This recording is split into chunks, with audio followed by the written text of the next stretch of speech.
میں خوزستان کے رہنے والوں کا سلام شرعی رقوم اور تحائف لایا ہوں. مجھے اپنی رہنمائی کا شرف بخشیں. تحائف کے درمیان اس شخص کا مال بھی ہے کہ جس کا ابھی انتقال ہوا ہے. جی ہاں اے فرزند رسول، اس نے اپنی موت کے وقت اپنی ساری دولت ہمیں ہدیہ کر دی اور وارثوں کے لیے کچھ بھی نہیں چھوڑا. بالکل ایسا ہی ہے، درست فرمایا آپ نے. اللہ نے مومن کے مال میں اس کے وارثوں کے لیے ایک حصہ معین کیا ہے. صحیح فرما رہے ہیں آپ.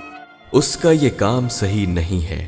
سارا مال اس کا نہیں تھا کہ ہدیہ کر دے، لہذا ہم نے اس میں سے 1/3 لیا ہے اور باقی واپس کر رہا ہوں تاکہ تم اس کے وارثوں تک پہنچا دو اور شریعت کے مطابق ان کے درمیان تقسیم کر دو. ایک حاجت ہے. کہو ابن مہزیار. میرے مولا آپ کی زیارت مسجد الحرام اور مسجد النبی میں عبادت کی خواہش میں تھوڑا وقت رکنا چاہتا ہوں.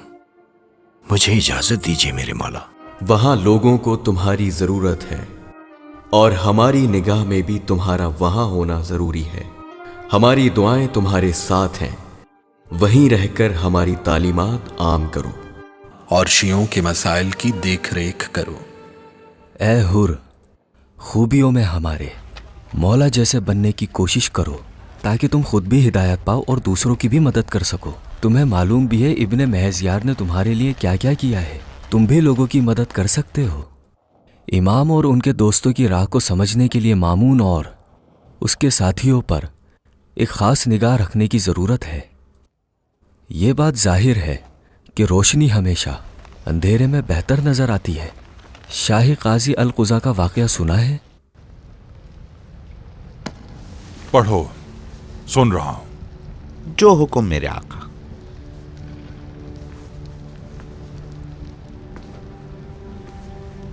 انسان 4 طرح کے ہوتے ہیں. منافق جس کے چہرے پر نقاب ہوتا ہے، اس کے پاس صرف دنیا ہوتی ہے. دوسرا گروہ جس کے پاس نہ دنیا ہوتی ہے نہ آخرت، یہ بہت احمق ہے. تیسرا گروہ وہ جس کے پاس دنیا اور آخرت دونوں ہیں، ان کو یہ نعمت مبارک ہو. اور چوتھا گروہ وہ جس کے پاس آخرت ہے. یہ وہ عقل مند لوگ ہیں جو اچھا معاملہ کرتے ہیں. اور بصرہ کا قاضی یحییٰ ابن اقسم ان لوگوں میں شامل ہے جو کافی ہے.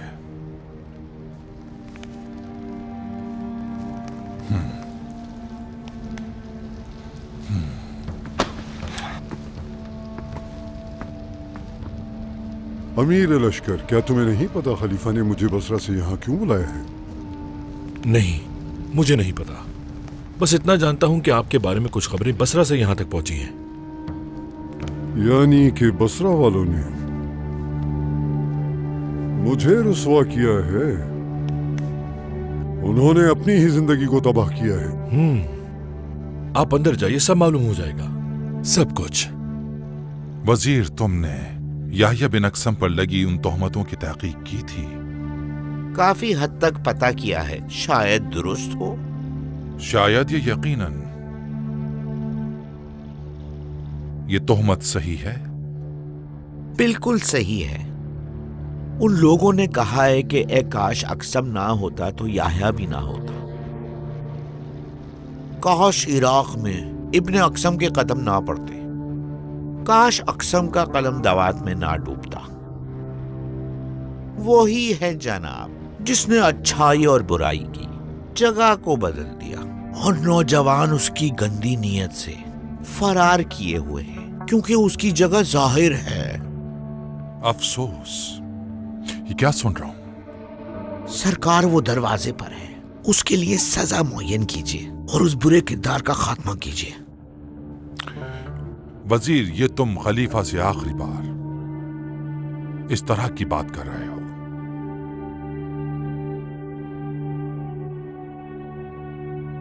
یحییٰ بن اقسم حاضر ہو.